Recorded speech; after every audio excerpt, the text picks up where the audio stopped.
او بیا پدې کې هغه اولو العزم چې 5 انبیا دي او د فضیلت والا دي او د ټولو انبیاو نه اوچت دي، هغې طرف ته هم پکې اشاره شوي چې هغه 5 انبیا ابراهیم علیه السلام، موسی علیه السلام، عیسی علیه السلام، نوح علیه السلام او 5م آخری زمون نبی پاک محمد رسول الله صلی الله علیه وسلم.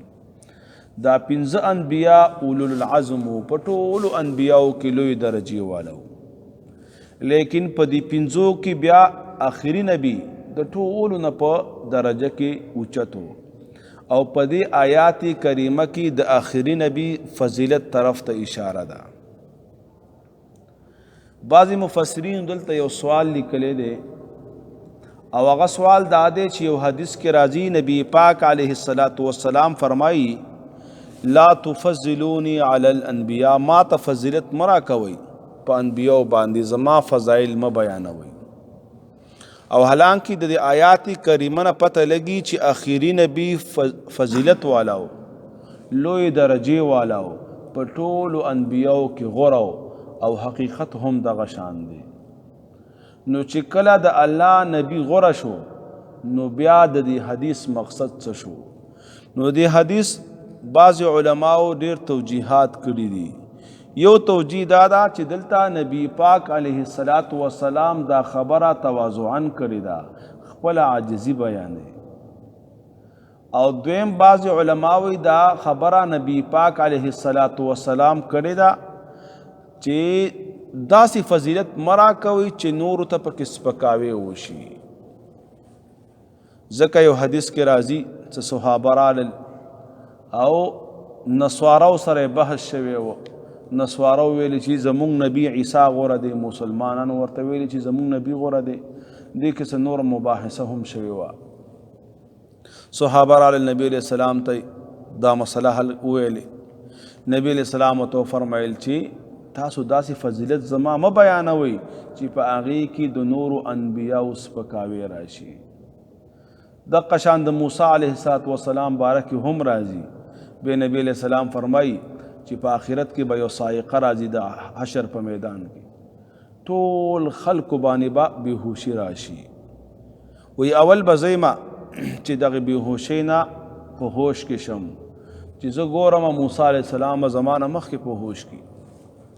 وی زه به پوه نه شم چې موسی علیه السلام باندې دا بېهوشي د سره راغلی نه ده او که نه راغلی ده پې، خو زمانه مخکې په هوش کې راغلی دی.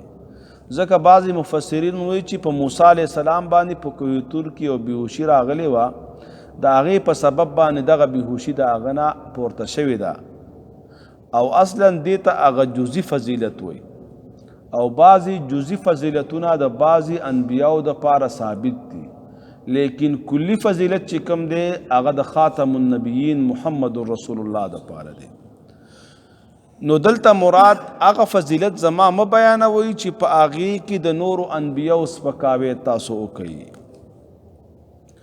بل قول پکې بعضې محدثینو دا کړی چې د حدیث مقصد دا دی چې تاسو زما فضیلت مه بیانوئ، داسې فضیلت چې الله ما ته هغه نه دی بیان کړی او د خپل ځان نه ما دپاره تاسو څه فضایل بیان کوي.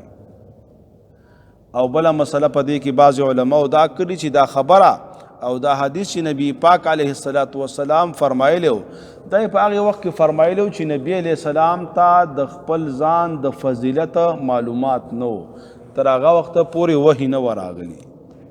او بعضې علما وایي د دې حدیث مقصد دا دی چې په نفس نبوت کې ټول انبیا برابر دي. په نفس نبوت کې لوی درجې والا وړوکې درجې والا نشته، ټول په نبوت کې برابر دي، ټول انبیا دي، په ټولو به ایمان راوړي، محمد رسول الله باندې تفصیلا او په نورو باندې اجمالا. نو په دې کې وی دې طرف ته اشاره ده. نو زمونږ نبی پاک علیه السلام په ټولو انبیاو کې غوره دی، لوی درجې والا دی. او دې باره کې علما او محدثینو ډېر زیات احادیث را نقل کړي دي او د هغې وجې هم بیان کړي دي. بعض علما وایي چې نبی پاک علیه السلام ځکه غوره دی چې د نبی علیه السلام معجزې ډېرې زیاتې وي، یو روایت کې راځي چې د زرو نه هم ډېرې زیاتې معجزې وي د نبی پاک علیه السلام. الله عجیبه عجیبه معجزې په عجیبه عجیبه وختونو کې ورکړې وي.